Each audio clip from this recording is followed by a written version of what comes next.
Hello, everyone, and welcome to the Construction Record.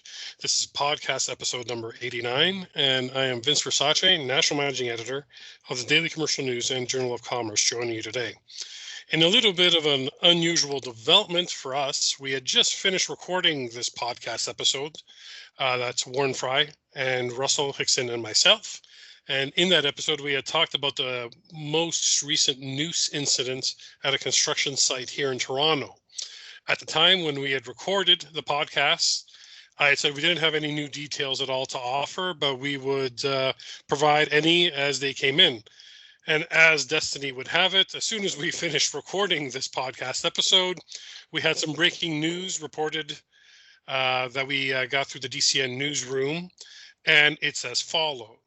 Carpetners Local 27 has reported it has requested and received the resignation of one of its members in response to a racist and hateful act at an Eglinton Crosstown LRT job site. After a review of the events that took place, severing this individual's connection and membership was the appropriate action, states a release issued on July 29th. Now, this news had been found and reported on the evening of July 28th. Little to no details were provided. As the current news brief mentioned, it was at an Eglinton Crosstown LRT job site. It's the first time a noose had appeared at one of these job sites. The other three were at three other project sites. In the Carpenter statement, it says, Local 27 denounces these acts in the strongest terms and supports our industry employer colleagues in their swift removal of the individual. Behavior that makes anyone feel unsafe on construction work sites will not be tolerated. And accountability rests on everyone in the industry to create safe and respectful workplaces. The release said the worker had recently joined the union. As we have more details, the DCN team will report that. What you'll hear in this podcast after this introduction is still the conversation Russ, Warren, and I had around the initial reporting of this.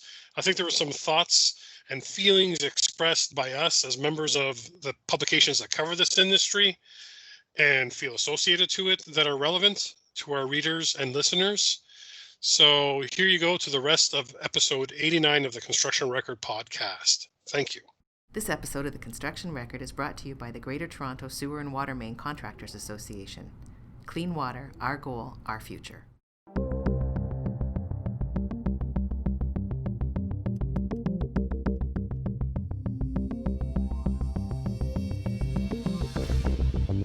Hello, everyone, and welcome to episode 89 of the Construction Record podcast. This is Vince Versace, National Managing Editor of the Daily Commercial News and Journal of Commerce, joining you today.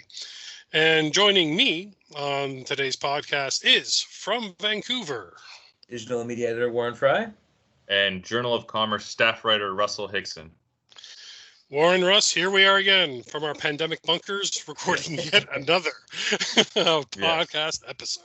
In the sweltering heat wave. It is a bit a touch hot here, I have to say. Well, my sympathies. We went through a 2-week spell here in Toronto. That was pretty nasty. So nothing compared to our 29-degree horrific heat wave. Exactly. Vancouver, BC. We're very soft boys here. We're soft. 29 degrees. Are you kidding me? and very little humidity, I might add. Yeah. Really? That was the temperature at night here during hours. It's headline news here. Yes, exactly. You came here for your Weather Network update, folks. Yeah. With this podcast, I know we during our pre-episode chat, we have a variety of things to talk about that we've been covering, and some breaking news as well. And maybe I'll start us off, if that's okay. Yeah. Here in Toronto on the night of Tuesday, July 28th, it was reported that yet again, we have another noose that has been found at a construction site here in Toronto. I can't tell you how disappointing that is to hear that, I think, for all of us, right? Mm-hmm. It's the fourth one since the beginning of June that's been found at a construction site here in the city. Police have been notified and are investigating it. As it concerns this one, the province was really quick to condemn it. We had Premier Doug Ford tweeting, "We will get to the bottom of this despicable act of hatred. Wow. This will never be tolerated here in Ontario, and when we find who did this, there will be consequences." Little details right now. are available, but it was found at a Crosslinks Transit Solutions worksite. Crosslinks is the consortium that's building here in Toronto the Eglinton Crosstown LRT for Metrolinx. This is the first time a noose has been found on one of their sites. The 3 other nooses that have been found at work sites. I can't believe I'm actually saying that, fellas. Yeah. Okay. The 3 other nooses found at construction sites. One was a hospital work site, and the other 2 were just residential kind of condo commercial builds. We've said it before when we talked the last time. It's despicable. It is, to use the premier's word. It's disheartening. How do you guys feel on the other side of the country to hear something like this? Well, I mean, not that I want this to happen, but why Toronto specifically, right? It's not happening anywhere else. Toronto doesn't have a monopoly on bigotry by any means. So why hasn't this sort of thing happened anywhere else? Not that I want it to, obviously. Right. Yeah, that's a good question. Russ, what do you think? I mean, this is a moment in kind of labor history that should be one of the proudest for construction in, almost most provinces. For the most of the time, we've been able to keep working, keep paychecks flowing, and it was a lot of hard work. And so to have something like this kind of blot that and have this stain on it, it's really gross, because this should be such a good story for the construction industry, where they come together, they're given these set of parameters, these set of requirements for getting through the pandemic. They're one of the few sectors of the economy that can keep going and generate wealth and keep people, and their families fed. So to see something like this, I don't want this to be the legacy of the pandemic, of the construction story. It's gross, and I don't even understand what it's multiple sites, multiple locations. I don't understand what this is, and I really hope that we find out kind of what is going on behind this, because I mean, Vince, have they released any sort of inkling of what's happening, or results of any sort of investigation yet? No, nothing yet. As far as the other 3, all we know is after the other 3 is kind of this incredible visceral reaction to it.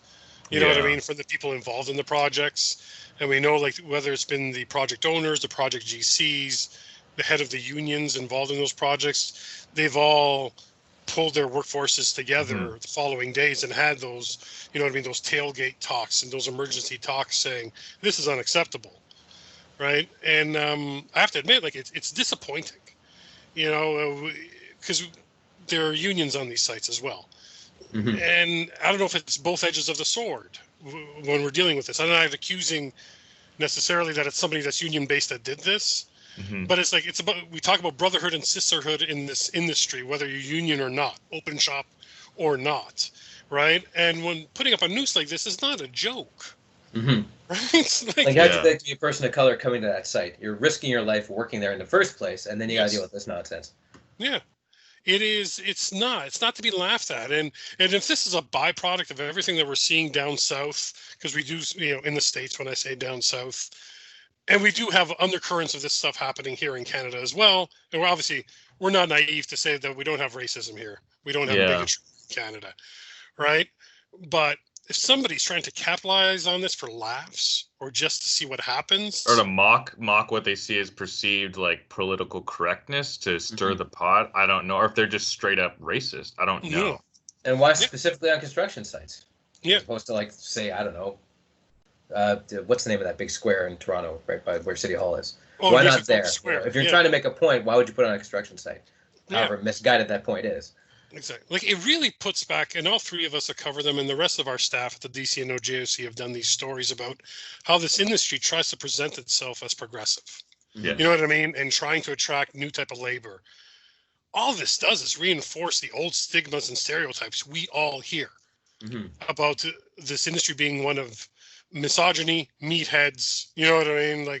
Intolerant people that aren't that smart, right? Yep. All this does is reinforce that. And what's baffling is, as you said before, plenty of people who are new to this country come into it via construction. So why do this? Yeah. And it surprises me.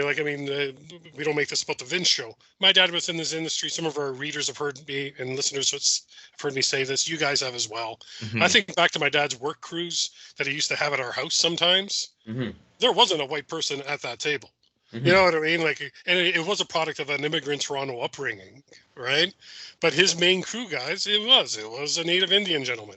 There were 2 black guys at our table. There was a Chinese person. There was an Indian, as in from India. You know, I mean, a Portuguese, a Spanish guys. Like, I remember this around our table. It's an industry built on the backs of diversity, especially, right? And that's what makes this, you know, really disappointing. And it's, I don't know what else to add other than, I really wish somebody would kind of come forward with more information. So you'd have to imagine that, like, these aren't like little rinky-dink sites. They're major construction projects. There's got to be cameras all over the place. And I'm sure they've stepped up the security measures. I mean, I don't know how the investigation is going, but I mean, there's got to be cameras everywhere on all those sites. And also with COVID-19, they're probably every single person who's on site has to sign in, and like whoever's done it, their name is in some book somewhere. So it'll get found eventually, yeah. I mean, unless someone's sneaking onto sites at night. I mean, but that's, I mean, for a major site, a major modern downtown, you know, Toronto site, there's got to be cameras and all sorts of security. It'd be pretty tough to sneak onto a site after hours. It is, and then at the same time, I think back to the flashbacks of people climbing up cranes here in the city. That's true, and here too. That happened in Vancouver as well. You know, people kind of breaking in and doing that. So, all I can promise to our listeners and readers, as we get more details, we will share them as a news team. But that's the one that's kind of dominating our headlines this week here as we head into this podcast recording. So, how about you, Russ? You got some news on the ICBA front? Yeah, I mean, I follow them on Instagram. Follow me at Russ Reports on Instagram, by the way. I follow them on Instagram. I kept seeing them post these really cool shots of their staff at sites all over the province. And so I gave them a call today and about their site tour. And they just kind of explained to me, you know, they got no events going on because of COVID-19. And they wanted to connect, you know, with the construction community. And so they just decided to visit dozens and dozens of sites across the province. And they were just talking about how they're seeing all the different ways construction companies are adapting to, you know, the precautions that they're required to take for COVID-19. You know, some have developed digital tools to, you know, get workers on site and have them do questionnaires and you know, record contract tracing information. And they talked about how, you know, a lot of times their staff are dealing with kind of the senior management, the VP level, you know, CEO level guys at these companies or gals at these companies. And now they're getting to talk to a lot more kind of ground level workers and, you know, have them show off what they're doing on the site and what their company's up to. And they say that's been really enjoyable. And then they're going to use that content to fill up kind of their members book and their content for the year, which is usually spent, you know, it is usually filled with, you know, their various events and stuff like that. So I think it's just kind of a larger story of how I think the construction community is having to change how it networks and how it keeps in touch with each other and how it shares information. And this is also like a feel good story of, you know, BC has had very, very, very minimal outbreaks on construction sites. I mean, there was one on Site C that seems to be dying down. It was one case. And then I think there was maybe one other on a construction site that never amounted to a major outbreak. And so they felt safe enough to, you know, do some site visits. And we have the privilege of doing that in BC. And that's, I don't know, a few months ago, I wasn't sure if that was going to be able to happen. And it's just a real testament to where we've come that, you know, we're able to, you know, do site visits like that. I don't know. It's really cool. Mm-hmm. And that's what it is. When we look at these associations and the unions and the sector leaders in construction, we typically are in tune with what they're doing, whether they're conferences, workshops, breakfasts, you know, they've all had to retool, right? Mm-hmm. And how do you connect with folks, right? To get a pulse of what's going on, right? And that's impressive. That's really cool. How about anything else? Anything else kind of that you've been working on? Yeah, so BC has a silica tool that's was created by the BC Construction Safety Alliance, and essentially what you can do is if you have a job site where you're working with the risk of silica dust, of silica exposure, you can get on your phone, you have the app, or you can get on the web, and you just plug in, you know, the different questions, you know, what kind of work your workers are doing, how many people, where they're at, and it'll spit out kind of a plan for what you need to do to keep those workers safe. I think I'm not, you know, an occupational hygienist, but that's my understanding of what the tool does. And so they've spent years collecting data. So what they'll do is they'll send experts to sites with equipment, and they'll measure all sorts of levels of silica and exposure risk, and they'll take that data. And when they've done enough, they'll feel confident enough to plug that in their tool. And so it's a really cool tool that I think other provinces have considered replicating or have tried to replicate. And so what they're doing this summer is they had a really great opportunity with UBC and their occupational hygienist program, I believe, to have some dedicated researchers go grab data during the summer. And so they have what they called some low-hanging fruit. So in order to have something be a part of the tool, a certain situation where you have a worker, you have to go get data for that a number of times. You can't just do it once. So they have like a threshold of, I think, 4 or 5 pieces of data of times that they've measured that situation to determine how to deal with it, to get the data where they're comfortable doing that. And so they have a bunch where they're really close, but they need a little bit more. And so they call that low-hanging fruit, and they want this researcher to go out and scrape up all that data during the summer and go out to these sites and collect that. And so they're calling on companies who are maybe working in some of these situations and asking them to have their researchers come and set up their equipment, and it doesn't cost anything. You just have to accept that you're going to have a researcher there measuring some levels, and might take a day, might take a few days, depending on it. And I don't know, it's really cool. Mm-hmm. It is, Warren, you've written about the silica tool too. I know we have in the past, right? Sure have. Yeah, the evolution's been interesting with that piece, overall, kind of creating it from the ground up, trying to find somebody to maintain it, and you know what I mean? Like, I remember them presenting it a few CCAs and Buildexes ago, saying, here's this thing we're working on, and now it's here and it's working from what I can tell. Mm-hmm. And they've been measuring, they were talking to me about the data that they collect on, and the people who do use it, and that they say that usage of it every year is going up and up and up. And the people who do use it a lot. And it's just one of these great examples of, I know construction gets this label as being a bunch of dinosaurs who take forever to change. So it's always cool to see, a project like this where you have something really innovative and really useful and people actually use it. And it saves people a lot of time and a lot of effort, and it also, potentially saves lives. It saves people from getting injured and getting sick from this, harmful dust. So I think it's cool, and they're going to try and, really add a big chunk to it this summer. Mm-hmm. Perfect. Thank you. How about you, Warren? I know you've had a couple of interviews that have kept you busy the last couple of days. So.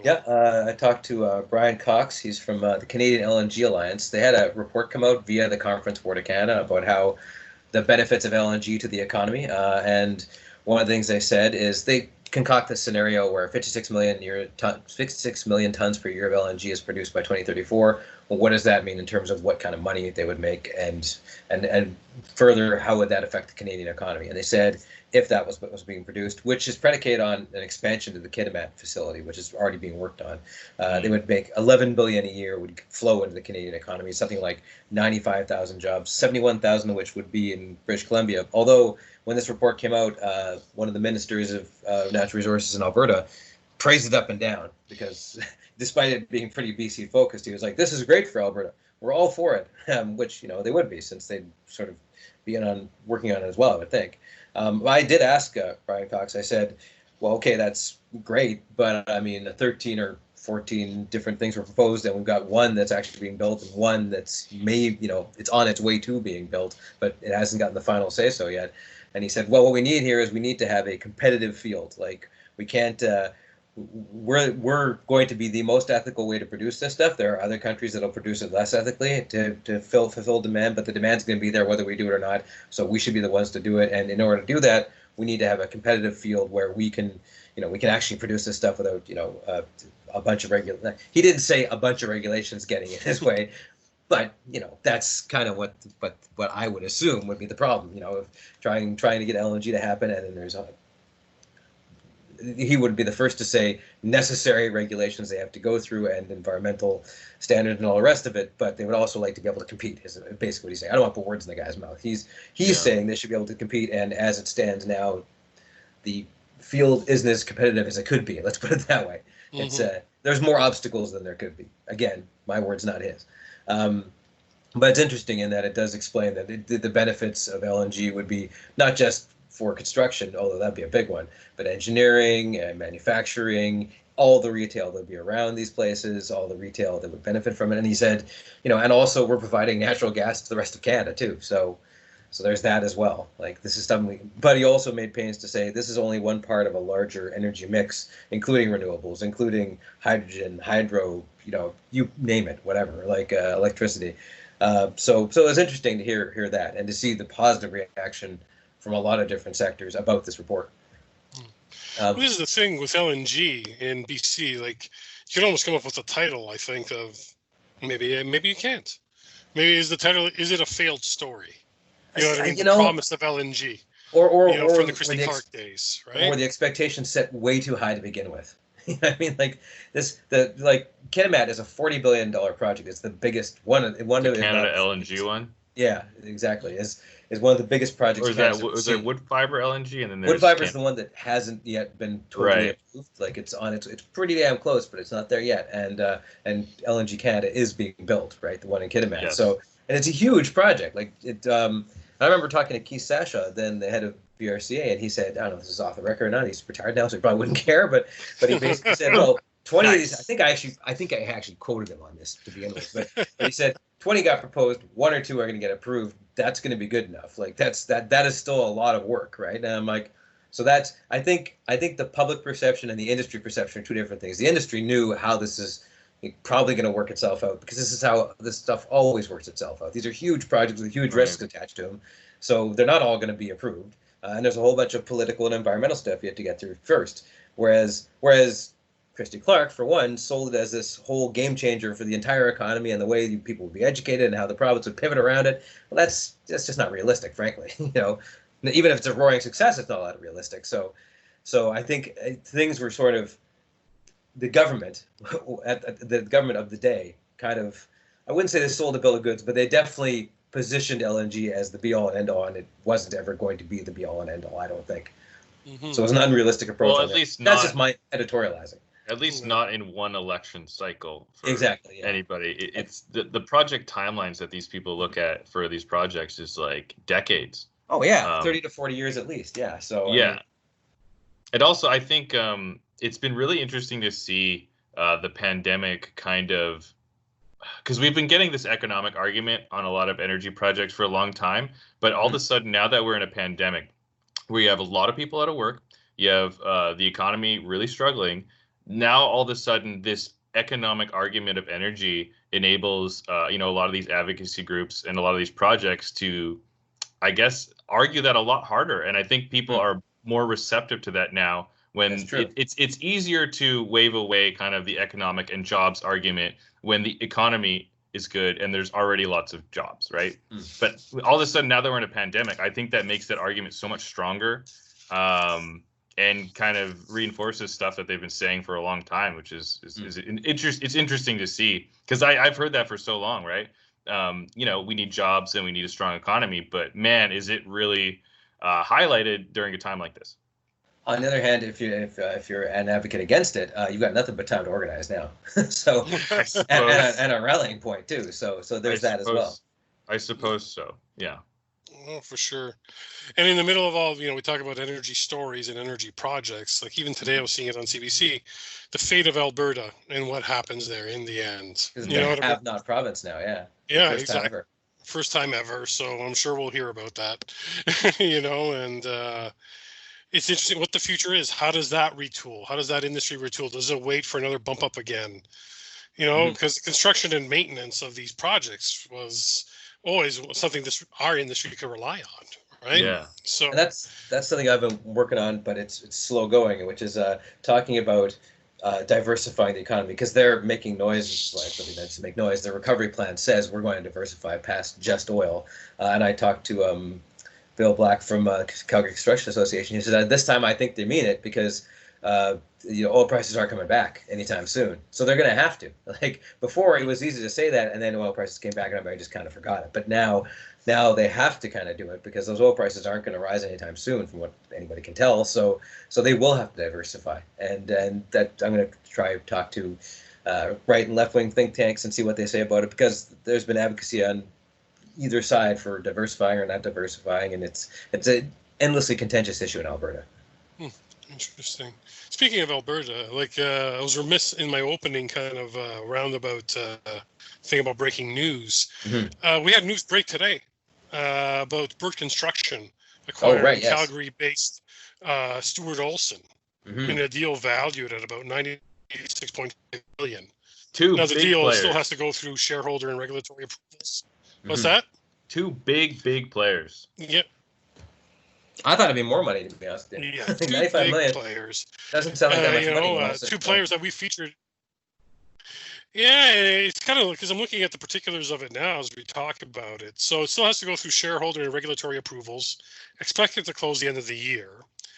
Out of that $96.5 million, under the plan, Bird Construction would pay a combination of $30 million in cash and $66.5 million worth of common shares, valued at $6.32 each. Most of the payment will go to Stuart Olson's lenders and debenture holders, and $4 million will go directly to current shareholders of Stuart Olson. Okay. So that's interesting because we've featured both companies in the past. Remember our magazine we used to have called Leaders, where we highlighted the top general contractors and top projects in Canada. We featured both as the top GCs in their respective jurisdiction, East and West. Actually, even Bird, we had it as the national contractor one year. But Stuart Olson's always been a big player, big footprint. You guys have dealt with them in the past. I interviewed their CEO, yeah. Yeah, right. So it's a big deal. It kind of surprised me a little bit to hear that. So it makes you wonder how things were going in the end around for Stuart Olson. And was that tied into some of these other projects, some of these Alberta-based projects too? Maybe their business cycle drying up. But I'm only inferring. I have no business intel or knowledge on that. I'm just spitballing here. What did you guys think when you heard about this? Well, that is two big players, right? That is, I agree. It is too big players. Like I said, 95 million almost. Maybe I'm just too used to seeing Hollywood movie deals where they go, we just Marvel for $4 billion, and you're like, that sounds cheap. So 95 million is like a middling movie now. So I'm like, 95 million for a construction company, which probably makes a lot more money than any old movie would. Yeah, Warren, you would measure everything in like a superhero movie budget. Oh, yes, of course. I mean, I don't know much about, I'm not a financial analyst, but when I first saw that, I was shocked because it's just, I've been covering Stuart Olson for a long time. And I don't know what, I guess Bird's buying them, right? Yeah. So I don't know what they're going to do in terms of if they're going to absorb it and they're going to come under Bird's umbrella or what. But it's just, I don't know. It was weird because I didn't think that this would happen. It's like two really, really big guys, major players. Yeah.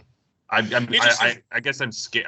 I guess to be an employee at those companies during COVID-19 as this major move happens has to be like a little scary. Who knows what their plans are? Hopefully, everybody is okay and they don't, do any major changes to their workforce. But it'll be interesting to see what happens and how they integrate Stuart Olson into their current operations. Because Bird has been a steady hand here. Been covering them since I started at the DCN. I got to know some of the people in the leadership before the recent leadership there, and they've always kind of been this steady Eddie, reliable construction company. Bird, and they do have a national footprint. This only strengthens their footprint. I see their signs everywhere, all around all around the Metro Vancouver area. Yeah, so it is interesting. Like I think about them and I think about Pomerleau as well. You know what I mean? An Eastern company that's really expanded their footprint over the last few years, going east and west. Yeah. Now Ellis Don as well, strengthening their position. Like these kind of big players have been slowly moving their pieces on the chessboard, it looks like. It looks like this is a big move that way. Still has to close, you know what I mean? So a lot of things can happen between now and the end of the year. But as we have more details, because there is a story here, you know what I mean? Mm-hmm. We'll have it for our listeners and readers for sure. with that, I think it's almost time to go to our feature interview. And our feature interview is one that I did with a gentleman named Noah Dolgoy. He is the CEO of Tread. Tread is this really innovative application, this app that people can, it's creating a frictionless experience, they say, as it concerns keeping track of your trucks that are carrying your aggregates, your sand, your materials. It kind of puts everything into one platform, one place, and it's easy to use. They've been rolling it out not just here in Canada, but internationally as well. We took the opportunity to talk to Noah because, as I was saying to Russ and Warren just before we started recording this, what I've noticed since the pandemic has started is the kind of proposals that are coming our way on the podcast for feature interviews. They tend to be from folks that are in an innovative construction space of some kind. So I'm inferring here, I have no evidence to it other than the 6 proposals we've received since March. I think maybe the folks that are quote unquote the innovators, I don't want to use the word disruptor because all the people that I know that are these innovators don't like the word disruptor. Mm-hmm. You know, they all seem to have the same common thread. It's like, no, disruptor comes in and tells you what you're doing wrong.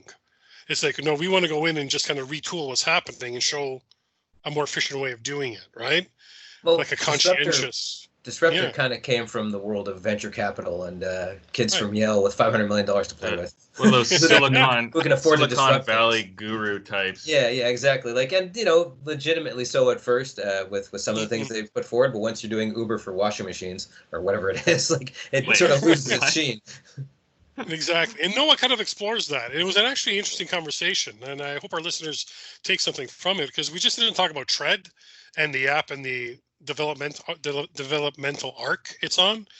We actually just talked about innovation in general and how construction is and how it responds and what he's seen that works, what he expects to see in the post-pandemic construction world. And we also talked about, I couldn't help but digress into journalism and the innovation around journalism. Mm-hmm. And I talked about some of the stuff we've done through the DCN and JOC over the last 2 years in particular, as we've positioned ourselves for the future.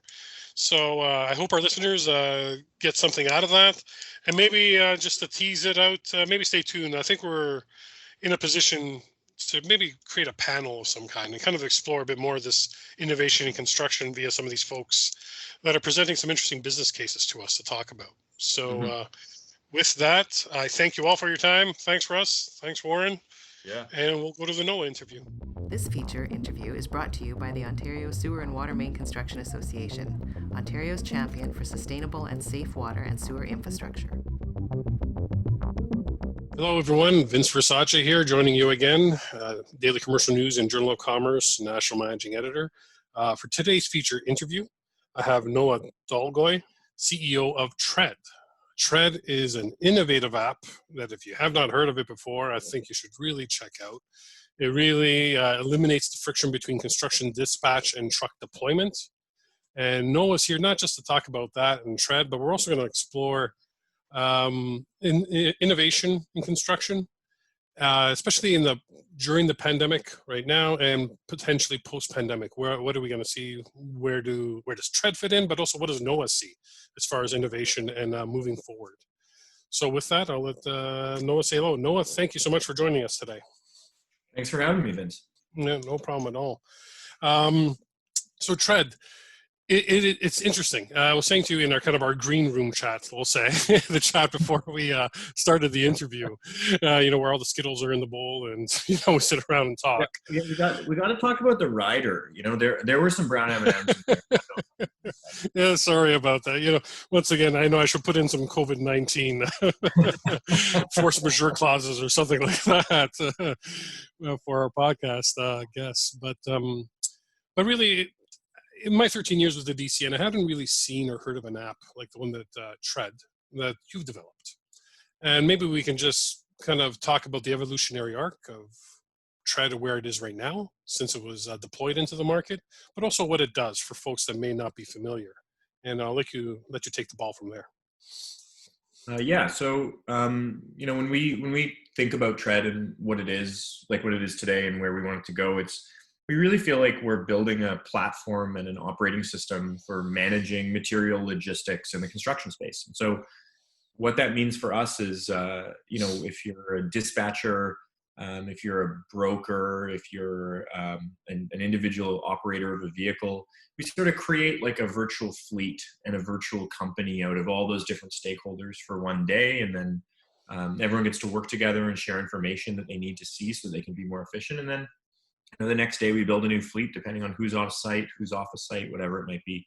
And so it's all based out of this idea that, construction is inherently a really complicated business. It's only getting harder. The demands on the industry are getting more, much higher as, projects get more complicated, as oversight gets more significant. And so people need really good tools. And, as we have more and more different stakeholders working together from different companies, they need tools that allow them to work together as if they're, part of one team. Because when you're on a project, you're one team. And for us, the idea came out of some of my own experience in the residential space. Mm-hmm. So I just, had a business in the residential space quite a while ago, like over a decade.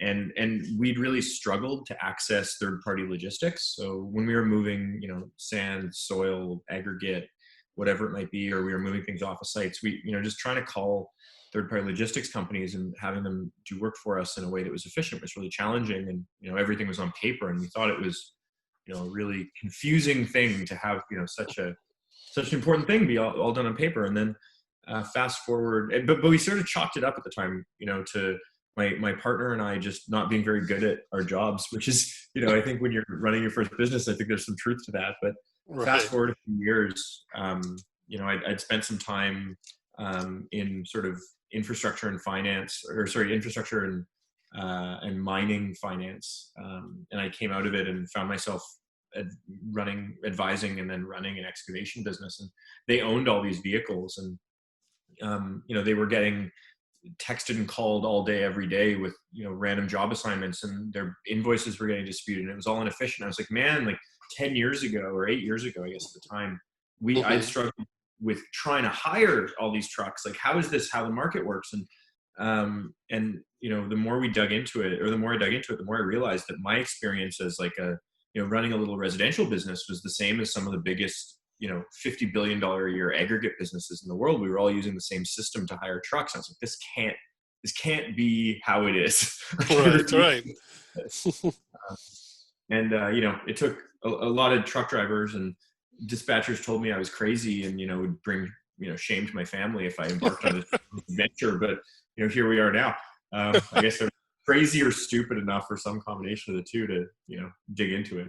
Well, sometimes it's just a matter of timing. So between the both. But and I mean, I want to point out, we also, we got so many things wrong. Like, I think when we first saw this, it was like very much like a kind of this idea of like a marketplace. And then the more we dug into it, we realized like there's a marketplace that's already there. It just needs some systems in place to make it run more efficiently. So, the evolution of TRED has been totally from this idea of like, how do we help residential home builders at the beginning, to like, how do we help some of the biggest companies in the world manage people who they already have relationships with. And I think that's really the core of it for us now. Is there are there's so many good people and good companies in the industry, and they all have relationships with each other. How do we deploy this tool that helps you work better with your partners? And how do you build trust there? And how do you make it more efficient? And how do we optimize it? How do we help people get paid faster? How do we remove risk?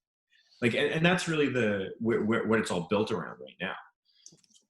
It's interesting because you've seen the studies and you've been in the industry. We're in one of the laggard industries when it comes to innovation. There's no way around it. Like my family too. Like, this industry helps feed my family. My dad was in residential, built homes, and it's the way things have been done for centuries. Certain things. Yeah. And for the majority of the Canadian and American construction industry, which is, depending what stats you look at, you're looking at between 72 to 78% of it is mom and pop shops, right? Yep. No matter where you are in the supply chain, right? From the GC to the supplier, it's made up of a lot of smaller groups, helping build the cities and homes that we enjoy. And so how do you find your fit into that, right? Because some people are hesitant. I see it all the time through our reporting. It's like my granddad built homes this way or did roads this Mm-hmm. way. Why should I change? How do you kind of bridge that? How did you find yourself trying to bridge that, not just here, but in other markets across the world? Yeah, and I think that, I mean, there's a couple of really good points that on that, like as we sort of dig the answer, right? Like I mean, we're all over North America, and so when we started, one of the big questions was like, how repeatable is what we're doing in other markets? And because, like, you know, we started this thing in Toronto, and what we learned was the experience of somebody in this industry in Toronto versus the south of Florida or Louisiana or California is actually really similar. Like, you know, the people working in the industry might have different backgrounds, but they're struggling with all the same problems. And that was like such an interesting thing for us to see. I think what you're pointing at in terms of like, how do you create change in a place that's very traditional? I mean, there's an art and a science to it. I'm not going to say that we have it all figured out by any means, but I think what we did at the beginning, when I said we sort of were thinking about marketplaces, is that came from a place of like, we know better, right? And I think that was an error for us, and I think other companies that have entered the space have made similar errors. And I think we also got really fixated on sort of these, like, the very small number of giant enterprise businesses. And so what that meant was we really weren't paying attention to the big, you know, the big, like middle of the industry where, you know, we have all these people who are, you know, very proud of what they're doing. They're feeding their families. They've been doing it a particular way. It's been working for them. They've been, in many cases, incredibly successful. But their businesses are, you know, by the industry standards, pretty small. So that being said, I mean, in construction, a mid-sized business could be $1 billion company that you've never heard of, right? But what we found was really helpful was we just started, we've designed our product and our focus around gradual change. So we think, we invest energy in understanding how people are doing things, and instead of approaching it like a lot of technology companies do, which is to come in and say, what you're doing is wrong, we're going to disrupt it. Instead, we come in and say, what you're doing is actually probably right. How do we supplement it? Like, how do we help along? And so what we found in a lot of the companies we go into, particularly the family ones, is there's a big demographic shift happening, where, you know, it might have been the founder or the child of the founder who's been running it is now turning it over to, you know, a Gen Z, like a millennial or a Gen Z child who, you know, went to business school, is using a smartphone, is really data focused. But it might be that older person who's looking at other traditional industries that have had technology applied into them, and they've been able to really make a mental leap and say, let's bridge forward and let's create some change. Now, that being said, we're still in like category creation phase of what we're doing. Like, I think we're still really, most of our clients, or almost all of our clients, are very early adopters still. So I think that big middle of the industry is still like learning how to adopt things like us. But for us, like, it's treating it from a point of education. It's asking lots of questions. It's designing a product that's going to be comfortable for people who have a way of doing things, and where we can recommend and nudge changes towards efficiency, as opposed to coming in and saying like, oh, we're going to Uberify this, or we're going to deploy artificial intelligence that's going to change everything tomorrow. Like, that doesn't make people feel comfortable. And I think also another thing is, for us, like, huge investment in customer success.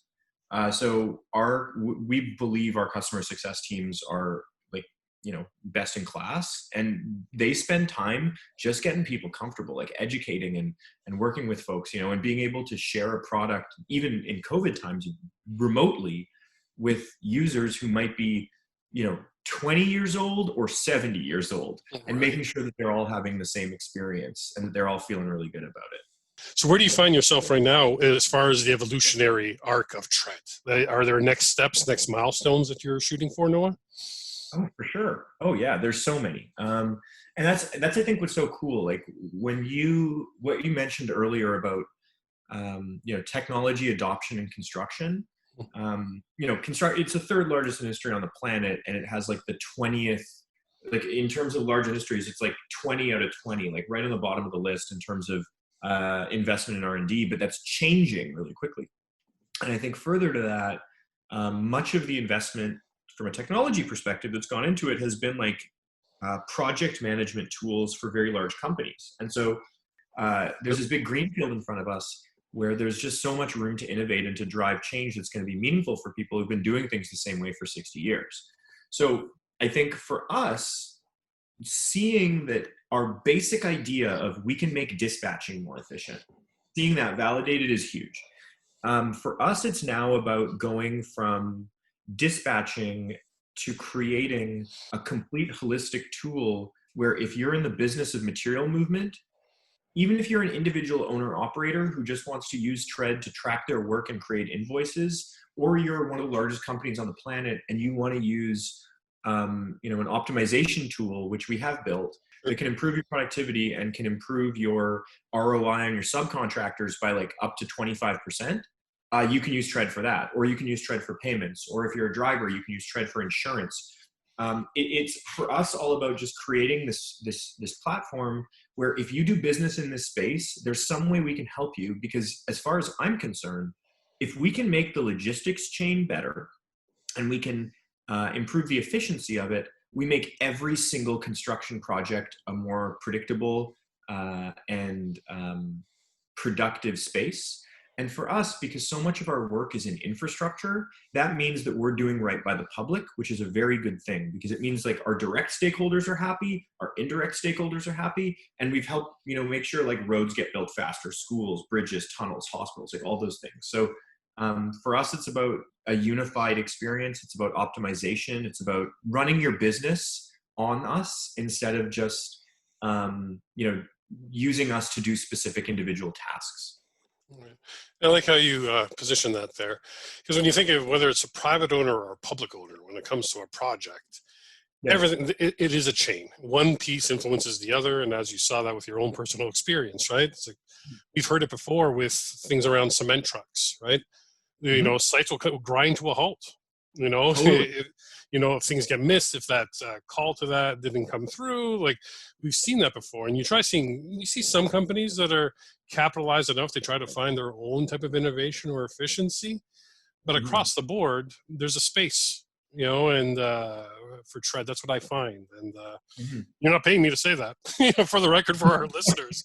It's just it's just obvious to me as an editor who just sits here and we cover so many stories. I see something like this and it makes sense.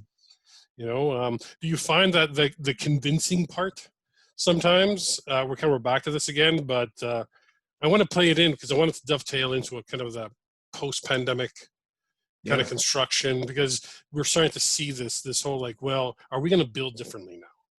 You know what I mean? Because of the constraints, and some people will argue, some stakeholders that we've talked to, that it's like now the fever and hunger for technology and innovation is higher than it's ever been, because people want to find efficiencies. Where do you kind of see, maybe not just for yourself and your company, but overall, where the industry is at?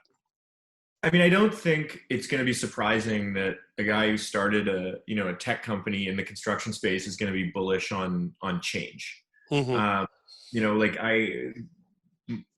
My genuine belief, not only as a business owner, but also as just a person, is that the only constant is change, right? Everything will always change.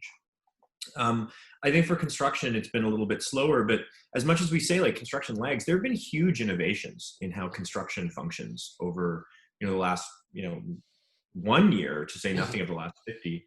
And I think we'll only continue to see that accelerate. I think that for me, when I think of where we're going and where we're coming from, I think that for our industry, and I'm also going to highlight, like, I think as much as we believe construction might lag, the Canadian construction industry has actually been quite a bit slower than the American industry in terms of adopting technology. And I hope that's a trend that we see change, because I want to see Canadian companies be as hungry for growth as a lot of our friends south of the border. But I think what we've seen with COVID, during the pandemic, and what we'll see from a post-pandemic world, is an understanding that a lot of things we held constant aren't true. And so as a result, change becomes a much more comfortable thing. So, for example, like if you told the average person, or most people even, pre-March 10th or 14th, that basically the entire white collar professional industry would be going completely remote and everything would continue to function fairly well, you'd tell us that we were crazy. But look at how quickly people adapted to that. And I think the construction industry is no exception to that. Like dispatchers, have gone completely remote. They're working out of their homes or their garages or whatever it might be, when they used to think that they needed to go into the office. So I think we're going to see, now that we've sort of kicked the door in some ways, in such like a complete way on change and remoteness and digitization, I think we're going to see an increasing appetite for that. I think in addition, we're going to see regulation start to come in that promotes more distance between people and promotes the adoption of more digital tools. And we began to see that at the beginning of COVID, and we're continuing to see movement from departments of transportation, ministries of the environment, various different regulatory bodies that are pushing people to get away from sharing paper, which is such a core tool on a construction site. And so I think that is also going to drive further change. But where I think it's going to get really interesting is that's like stage one, right? Like in some ways, those are like table stakes innovations. It's like, let's get off paper, let's get on digital platforms. Yeah. Those digital platforms will allow us to collaborate on shared data and shared information. Once that information is shared, we can do all sorts of wonderful things with it, like from a productivity perspective, from an efficiency perspective, from a communications perspective. And that's when I think we'll really start to see sort of that more hockey stick level growth when it comes to adoption of innovation. Is once we can get information and data into a digital platform, then we can start to optimize. We can start to make those big sea change developments that have been previously inaccessible because everything was on paper before. So I'm really excited for the changes that are going to come to the industry. And certainly for us, like we have very few conversations anymore educating people on the value of a digital tool. It's now more and more about, is this the right tool and time for them, as opposed to whether or not a problem exists that needs to be solved. Right. And it's, I think that's that kind of crucial point. We see it in a different way, to speak of our industry, even though we cover construction, but journalism itself too, right? There was a time people loved the news. I did too. I'm of both worlds as far as my graduating class and my age and experience in this, right? I remember developing photos in dark rooms. And then I remember the first digital camera that came into the newsroom, right? And that adaptation has been interesting because at first it was convincing. Then it came out of necessity because talk about laggard industries, we didn't respond well. And look what happened, to the journalism world. And now it's not about convincing. It's about putting the tools in people's hands. We find that with our own digital evolution of our two heritage publications, the Journal of Commerce and DCN. This podcast is an example of part of that evolution when we look at the users of information and intel, right? That there's a whole cohort now that's getting their news this way, right? So fascinating. That's really great, Noah. And thank you for allowing my little kind of diatribe as well on the state of journalism and the innovation there. I was thinking about what you said, and I think about our industry too, the reporting industry, the change in putting that strength of innovation and the benefit of innovation in people's hands doesn't just apply to the people at the C level, you know what I mean? The people making the decisions. It also applies to people on the tools. Like for us in journalism, it's the reporters. For guys in the industry, maybe as it concerns Tread, it's the guys driving the trucks, right? How have you found that kind of benefit being realized from one level of the spectrum to the other? Yeah, it's a really good question. And I mean, I think I want to actually bring it back to what you said about journalism. Which, I don't think it's a diatribe at all. I really enjoyed it. But I think when you think about those sort of generational evolutions in how an industry does its work, often the result of it is like a democratization of how stuff goes, right? So I think like when you look at how a lot of tools used to be deployed into stuff, it was very much in like the hands of the few. When you start to see those sort of industry-wide changes, you start to see tools in the hands of everyone. So, from a journalistic perspective, like obviously there are a lot of things that the industry is contending with. But for example, the idea that, just using a smartphone and a microphone, like anyone can in some ways carry out acts of journalism, for example, or that, just with our computers, you can now you can basically record a full interview with someone in a way that it used to require a studio and tape and all these different things.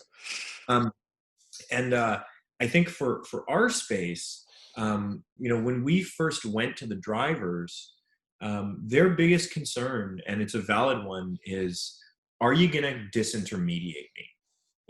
Is this actually going to be better for me? Because I think for many of them, they've experienced tools get deployed that have been harmful. And for us, we see what we're doing as like connecting and building like strength between parties, as opposed to putting ourselves in the middle of it. It's like we're just there to like build a space where everyone interacts with each other on our tool, as opposed to saying you have to do it the Tread way.